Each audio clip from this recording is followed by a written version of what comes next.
thing of young girls not wanting to, kind of just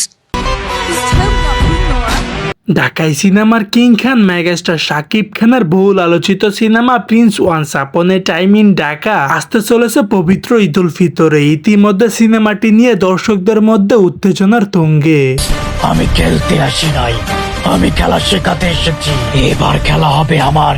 সবাইকে চমকে দিয়ে সিনেমাটির মধ্যে যুক্ত হয়েছে একটি বড় ধামাকা, আর সেই ধামাকাটির নাম হলো আইটেম গান। হ্যাঁ দর্শক, শাকিব খানের প্রিন্স সিনেমার মধ্যে একটি জমকালো আইটেম গান থাকতে চলেছে, আর সেই আইটেম গানের মধ্যে শাকিব খানের সঙ্গে ড্যান্স পারফরমেন্স করবে বলিউডের জনপ্রিয় হট এবং গ্ল্যামার কুইন কারিনা কাপুর।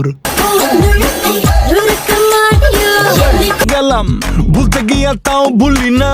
ঘোষণাটি প্রকাশ হবার পর থেকে রেগে ফেটে পড়লেন ওপার বাংলার জনপ্রিয় অভিনেত্রী শুভশ্রী গাঙ্গুলি। বলে সোশ্যাল মিডিয়াতে তো সবাই অনেকে অনেক কথা বলে।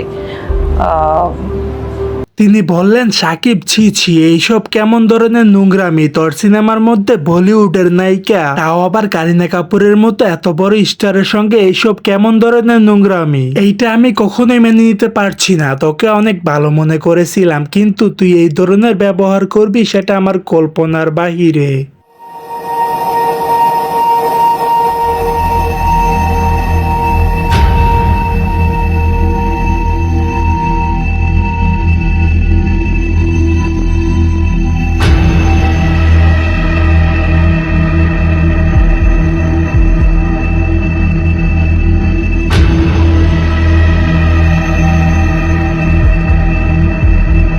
সো দর্শক, আজকের এই ভিডিওটি এই পর্যন্ত। যদি ভিডিওটি ভালো লেগে থাকে তাহলে ভিডিওতে একটা লাইক, একটা কমেন্ট আর অবশ্যই চ্যানেলটি সাবস্ক্রাইব করতে ভুলবেন না।